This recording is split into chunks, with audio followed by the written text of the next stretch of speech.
Hello, this is Peter Combs from Bitamount.com and P.O. Combs Asian Art, located here in Gloucester, Massachusetts. And today is Friday, December 14th, 2018. And as always, we'll take a look back at last week's eBay auction results and see how things. So there were some things that did really well last week, wouldn't you see? And some things that are coming up next week, and here on eBay and on Catawiki. And one of the things I wanted to go over quickly before we get started, one of the things we've been working on was, some of you know, a few weeks ago, we sort of simplified the site because we had so many links going in so many places, things that were for sale. And that was our own fault. We would just add things. Oh, that sounds like a good idea. Anyway, we simplified it, as you know. And we now have the newsletter page here. If you click the marketplace link anywhere, you have the newsletter page here, which we update every Friday with the videos and information and some of the better things that are coming along. And then eBay Today, which is the auction page of active listings, the Buy It Now, and then the link over to Catawiki itself, okay? The Catawiki page. And one of the things we've been working on is because the eBay Today page seems to get a lot of attention. People like to use it to start their day. And we've been working with a couple of plugin providers, sort of evolving a plugin that will work well for us. It's not what it was originally intended for, but it works really well for us, we're finding, with a few adaptations to pulling up items that are available, okay? And this is the eBay Today auction page. We now update it every morning, sometime usually between 6 and 7:30, 8 o'clock in the morning. Try to get it done by 9. And as you can tell now, underneath the price, which is updated much more quickly than previously, it'll say in stock, which means it's still available on the site. And if it says out of stock like this, we updated this morning. That sold this morning shortly after we updated with all the new listings. So there's about 150 things on here. And we were able to work out this really cool deal for a slider panel. So you can come here and just click through it. This is one particular seller, and these are several different sellers. And we're experimenting with that. It's another handy way, and it's all linked. If you just click on it, it'll take you right over to eBay, and you can take a look at the item, okay? And let's see here. Let's go back here. Is this thing done? There it is. All right, comes up like that. All righty. Now, one of the other things we did this week, too, was that Tajan had an auction over in Paris a few weeks ago. And there it is. And we decided to get that PDF file finally from them, and we've converted it into a catalog and put it up for them. And it's a pretty nice little sale. They had some pretty good results. And it was a mix of Japanese and Chinese stuff. And if you haven't bought from them, you can buy from them online. Even if you're here in the States, you just have to make a few little arrangements. And they get some good stuff. Tajan is a very good auction house in Paris. Okay? No problems with them at all. Alrighty, and now we're going to hop over here to eBay. This was one of the things. This was a really nice and somewhat rare Famille Rose Yongchen period with a plique wine pot or teapot. All right, and it's a reticulated walled piece. Here's a picture of the bottom of it. So forth, with some wear to the gilding. There was a little bit of loss up here. This is a fairly rare form of teapot, though. You often see these. They came with similarly decorated teacups and saucers that would have vines on them and so forth, front and back. And this one went fairly reasonably, $392, which isn't a bad price for that at all, okay? And then on to this, the Femi-Vert. This is a 19th century Femi-Vert pot with a cover. And I'm looking at it, and I'm almost wondering if this lid, if the lid on it hadn't been repaired. I can't really tell from the picture. No, maybe not. No, it's okay. At any rate, this rather nice piece. It looks Kangxi, but it's not. It's a 19th century example, early to mid 19th century, I suspect. All right, but a rather nice one. Okay, and it did pretty well. It brought $1,057. Okay. This was they call it a jardiniere with cover. This Migulari had this. He did say it was 19th century. He didn't try to sell it as a Kangxi example, but it looks like one at a glance. All right, this is a Kangxi example. This is a pretty unusual vase. All right, with these stepped bodies. It's like a triple gourd, but with squared block sections. I thought this was quite unusual. All right, it did have a loss on the top. It looked like it probably had tipped over, which is hardly a surprise. So it had some chips and nicks and whatnot around here. But this was a pretty rare type of thing. All right, and I love the decoration on it with the prancing horses and the classical examples, the Fu lions and so forth. All right, and it did pretty well. It brought $908 with the damage, okay, which is pretty good. All righty, and then moving over to here was this Chinese Amari jar with a phoenix on it. This was a nice old example. Had a collection label on it that appears to be a Kangxi example. Here's a picture of the lid. It did have a cover for it, but the cover apparently has been badly broken and put back together. So figured that along as just as a bonus to go with the piece, I guess, when they bought it. They didn't picture it with the cover, though it had one. It was just severely damaged, and it did pretty well. This thing went for let's see here.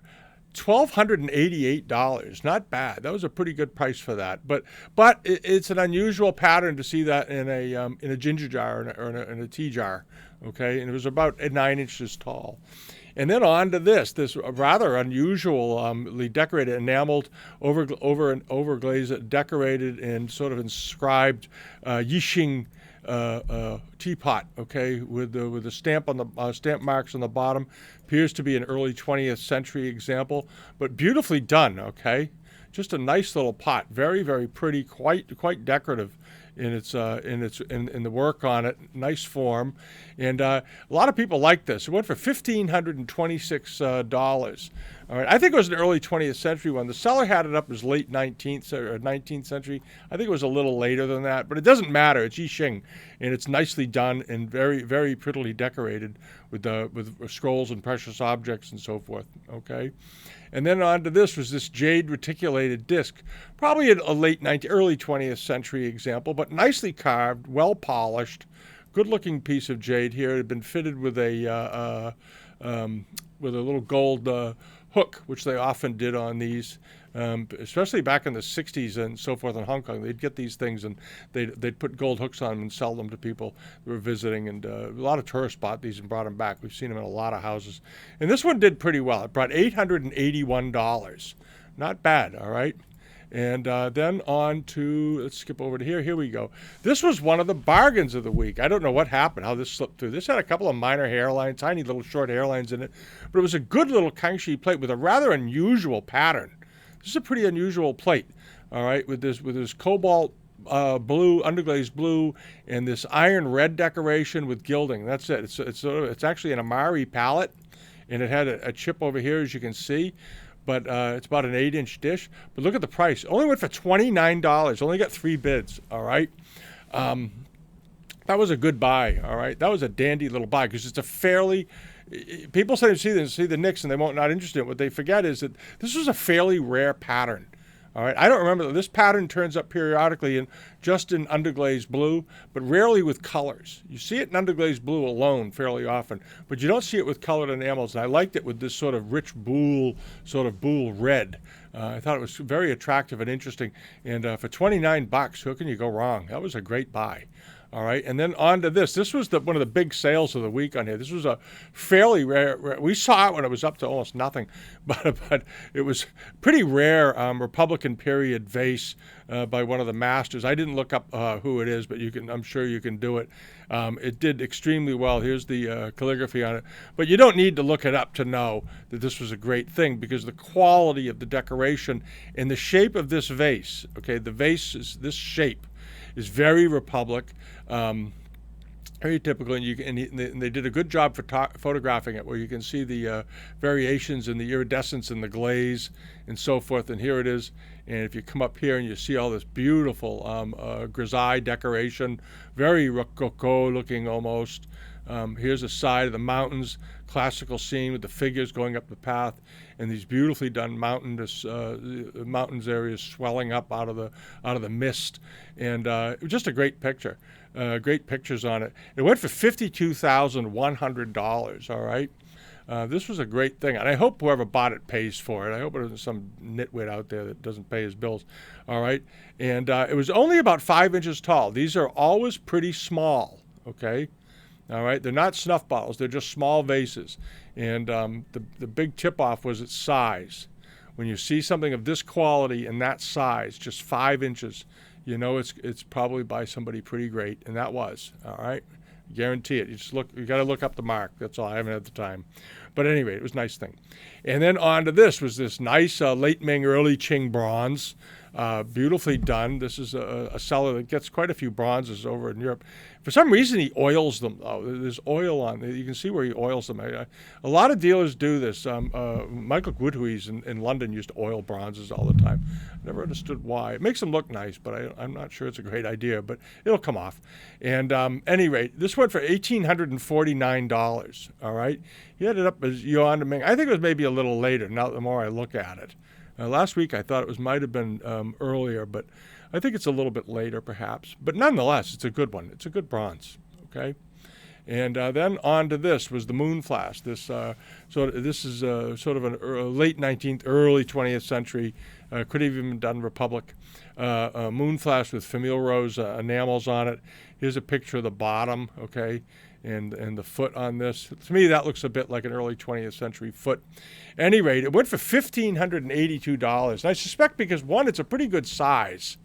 It was a nice size. Here they used instead of a Coke can, a Fanta can to tell you how big it is. And the colors were strong and bright, and it did just fine. But I think that was a very good price for that, a very strong price. All right, and then on to this, the 18th century lotus bowl.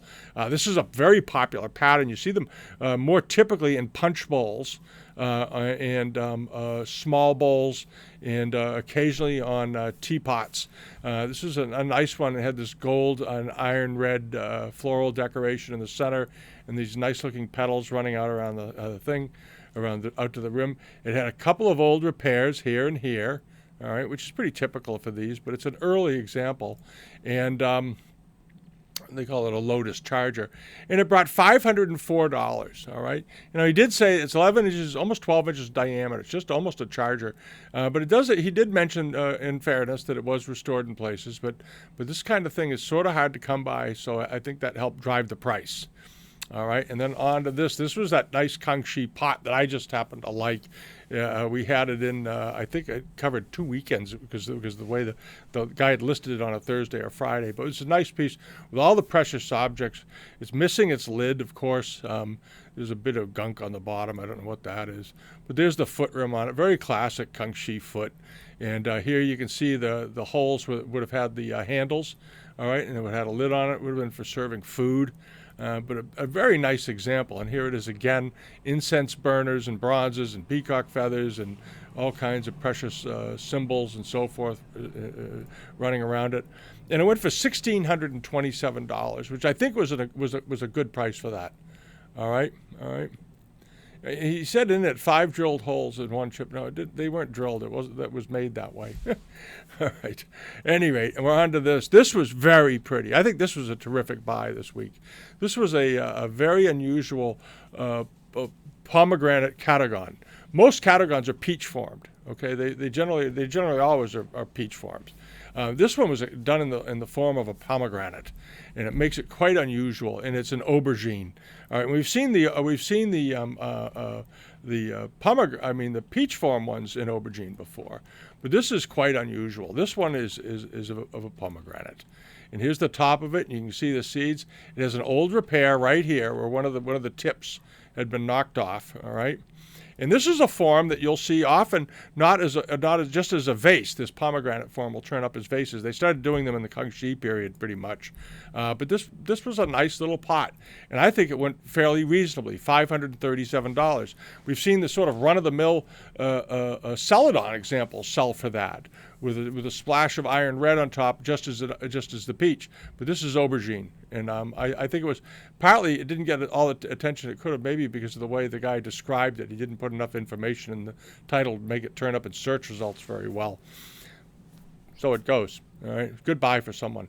And then on to this. This was a very nice export fan. And what was nice about it was it had all kinds of different fan blades in different colors and dyed ivories, dyed green, dyed red, black, brown. Here's a white one. Here's dyed white, or bleached maybe, and natural color, and then tan. Okay, all right. And they're all done in different colors. Here it is. All right, there it is closed, and there it is with its original box, which is quite nice. It's always good to have the boxes for these fans. And this was a nice classical scene. It looks as though the faces are not little ivory plaques on this. Sometimes they use little tiny plaques of ivory to make the faces. This one looks like it's all in paper. But at any rate, it did great. It brought $3,560. This is the second expensive fan to sell in the last couple of weeks. Fans are a growing collectible area, I think, in the Chinese category. We had the one last week of the Macau harbor scene that went for about the same price. And now we have another one selling for $3,500. So we'll keep an eye on that space, see how they're doing. And then on to this. This was that nice early 20th century robe, but it was in very nice condition, late 19th, early 20th century robe. Here is the liner to it. Some indications of wear, but overall, this robe was in good shape. As I've said many times, you always check around here and behind the collar and get an indication of how often it was worn. All right, this didn't have much wear there, and the rest of it looked very nice, very clean, very well kept. And it did fine. It brought $3,633, which is right about the range for this age robe. Not too much, not too little, but a nice example. All righty.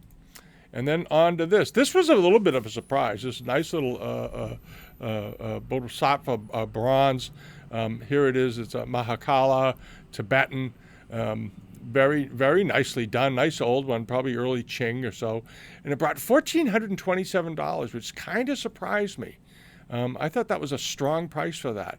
So, but then again, bronzes have been doing pretty well lately in the big auction houses. It's a very big collectible category, sort of often unto itself. All right, so we'll see how that does going forward.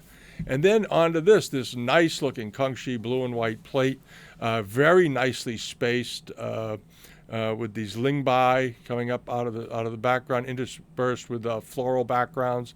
A nice sort of soft grayish green, in good condition. This is quite an attractive plate. Here's a picture of the back of it. Very nicely done, with this just a sprig of underglazed blue and iron red. A nice example. And it did pretty well. It brought $1,524, but a very attractive plate. All right, very, very attractive pattern. And again, that nice use of negative space with some brown dressing on the rim. Just a pretty, pretty plate all the way around. All the brushwork on this was quite excellent. And the artwork is what sells it. Then, you can buy Kangxi plates for $200 or $300, and you can buy them that are particularly well done like this, and they bring a bit more. Okay. And then on to this. This was a seller here we know up in New Hampshire had this. This was a nice little Chinese, probably late Ming or early Qing bronze incense burner with this bamboo handled top with bamboo leaves forming the reticulation to let the smoke out. Here's a picture of the bottom of it. It looks like it's been sort of used. It's kind of grungy, all right, and so forth. Here's the picture of it, all right. And I think this went pretty reasonably, all right. This was fairly reasonable, $224, all right. That's a nice little incense burner and rather unusual. I think some people may have been wondering if it was Japanese or not. It wasn't. This was a Chinese one. But the shape and the style is somewhat Japanese in taste, and it may have dissuaded some people from bidding on it. I'm not sure. All right, but that was a good buy. All right, and then on to this. This was over in Catterick. It was this really nice 17th to 18th century. He said 17th to 19th century. I don't think he was sure how old it was. But this was a nice piece of Blanc de Chine. And it went for $455, which I think was very reasonable for this. All right, here's a picture of the interior of it. You can see where it was partially glazed and so forth. All right. And here's a picture of the bottom. Very typical 17th, 18th century piece of porcelain of this type. And it brought $455. I think that was a great buy. All right. If you don't use Catterick, I they've had some bumpy transactions because they're still growing. But boy, that was a nice buy. All right. I would have thought that would have brought $600 or $800. All right, and this was a very interesting thing. This was a terrine that popped up on there, an 18th century Qianlong terrine, quite unusual in its decoration, very unusual, almost Baroque looking, but it wasn't, obviously. And here it is with the Famille Rose center and then the scrolls and all these sort of large flowers, overscaled flowers coming out of it everywhere. Nice looking thing. And here boar's head handles on the ends, and Here's it is with the lid and, of course, the under tray. So it's three pieces. Quite unusual example, and it brought $1,252. All right, which was a pretty good price for that. Not bad at all. All right, but it had the tray, which makes a big difference. And then on to this, there was the Chinese Amari Kangxi tea caddy, classical type. But if you're a tea caddy buyer, this was a nice one, and it went right in the range that it should have, $318. Okay. There are people who collect just tea caddies. Some people around, I've seen them, they've got just mountains of tea caddies just lining walls in every shape and form you could imagine, all right? And now coming up this coming week over on Catawiki, there's this nice looking slab constructed for Millrose, sort of an allegorical tale vase, the kid feeding the immortal, and a child looks like he's entertaining or playing an instrument with an elder who's also a musician, and it's got 6 days to go. It's only up to $4. It'll do better than that. And then there's this nice Swato dish with the herons or the cranes all over it, crane pattern dish. It's rather a good one.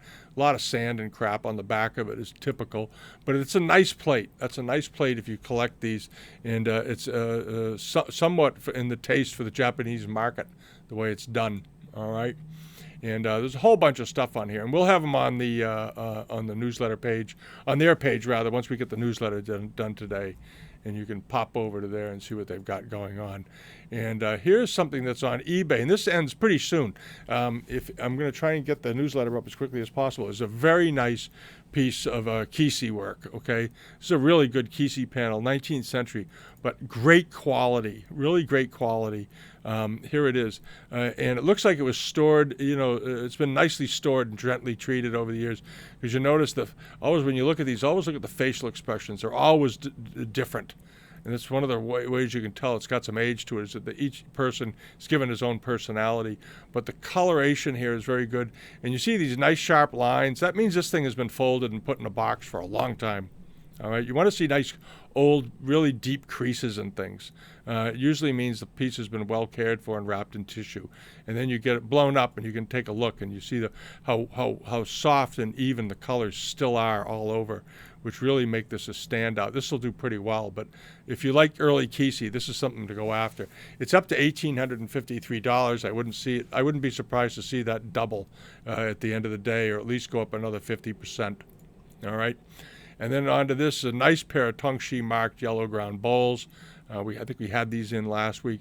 A good looking pair of bowls. They were found in a house down in the Carolinas before the blizzard. And on to this is another Moonflask that's up this week. This is Digger Studios got this one up.